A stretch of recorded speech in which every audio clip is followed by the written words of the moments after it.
Bonjour à toutes et à tous. Eh bien, la France est en période électorale. Elle vient d'avoir une élection présidentielle et se prépare à avoir une élection législative. Et je vous dirais franchement que je trouve qu'il n'y a pas grand-chose dont il faut se réjouir dans tout ça. Il n'y a bien sûr pas de troisième tour à l'élection présidentielle, ni dans les législatives, ni dans la rue, n'en déplaise à Mélenchon. Il n'y a que deux tours et comme prévu, Macron a gagné par défaut. Il a obtenu ce qu'il voulait, un nouveau face-à-face avec Marine Le Pen, une candidate faiblarde qui n'a pas du niveau voulu et surtout dont les idées sont à juste titre détestées. Il était inutile pour Macron de séduire. Il lui suffisait, comme à Biden contre Trump, d'accumuler les votes des opposants à sa très médiocre adversaire. Celle-ci représentera toujours l'extrême droite, l'ignoble extrême droite. Elle sera toujours le symbole de l'État brutal, policier, discriminatoire et archaïque. Le fait qu'elle ait en plus repris un programme économique d'extrême gauche, copié sur Mélenchon d'ailleurs, n'y change rien, voire même, si c'était possible, aggrave son cas. Macron a donc gagné sans programme et sans campagne, se permettant même, lors du débat du second tour, d'être dédaigneux, antipathique, hostile et ennuyé d'être là, à sa place. Et contre Marine Le Pen, je dirais que n'importe quel chien avec un chapeau aurait gagné, lui aussi, peut-être avec une plus grande marge.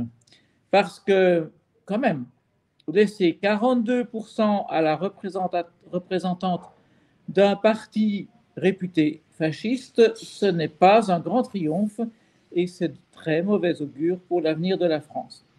Parce que bientôt, il y aura des législatives avec cette fois 3 blocs et pas 2.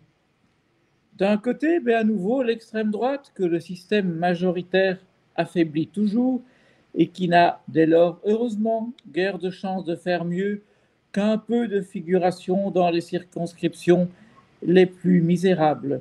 Parce que oui, ce sont les plus pauvres, ceux qui n'entrevoient plus d'espoir, qui se tournent vers les héritiers du fascisme. Et puis Mélenchon, qui croit pouvoir revendiquer le poste de Premier ministre, rien que ça, a regroupé autour de sa France insoumise, que je trouve très mal nommée, et ce qu'il croit pouvoir appeler une nouvelle union de la gauche, en récupérant les partis de la gauche plus démocratique, dont les candidats comme Yannick Jadot et Anne Hidalgo ont vécu une terrible déroute au premier tour de la présidentielle.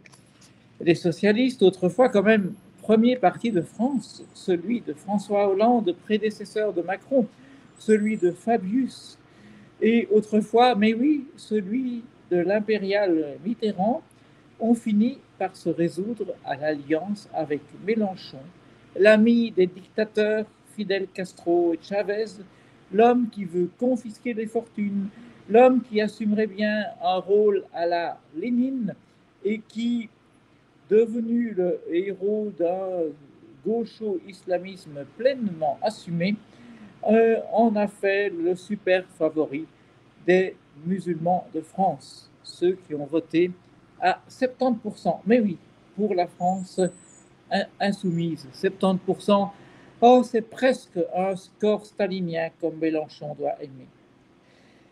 Certains, comme l'ancien Premier ministre socialiste Cazeneuve, ont eu l'élégance de quitter le Parti socialiste plutôt que d'assumer l'alliance avec la gauche non démocratique. D'autres, comme Martine Aubry, ont accepté d'encore aller lever le poing avec celui qui est peut-être le pire danger pour la France et pour la démocratie. On plaint quand même les féministes ultras du Parti vert, contraints à l'alliance avec l'ami Mélenchon des frères musulmans. Étrange alliance quand même, avec à la fois Sandrine Rousseau, la verte qui veut envoyer en prison les maris qui ne font pas assez la vaisselle, et les ultras de l'islamisme, dont quelques spécimens que Mélenchon veut envoyer à l'Assemblée nationale et qui y siégeront donc pendant que leurs femmes voilées seront contraintes de rester chez elles, bien surveillées bien sûr.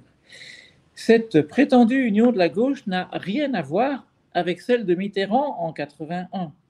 Le grand stratège socialiste, sans doute plus stratège que socialiste d'ailleurs, avait créé une alliance qu'il contrôlait totalement, laissant à ses alliés communistes quelques petites tâches secondaires. Lorsque sa politique de pur socialisme a abouti au désastre économique et monétaire en 83, après 2 ans de gabegie, Mitterrand avait pu se débarrasser de ses alliés encombrants et recentrer sa politique. Cette fois, par contre, c'est Mélenchon, l'extrémiste de gauche, qui mène l'Union et les autres socialistes, y compris, qui sont les idiots utiles, utiles mais guère suffisants, tant il paraît peu probable que les électeurs donneront les clés de Matignon à un tel personnage. Et tout cela, comme d'habitude, aboutira sans doute à un nouveau triomphe de Macron, habitué aux victoires sans combattre. Il lui suffira de montrer, de laisser voir le danger que représentent ces deux adversaires, si opposés en parole et si proches en projet, les uns et les autres, qui ne veulent en réalité que réaliser des versions assez proches du socialisme et de l'autorité étatique la plus absolue, et dont le seul point de divergence important, c'est la question dite de l'immigration, ou plus précisément de l'islam. Pauvre France, elle peut choisir entre deux types de décadence, deux façons noires et rouges d'être détruite et réduite à la dictature.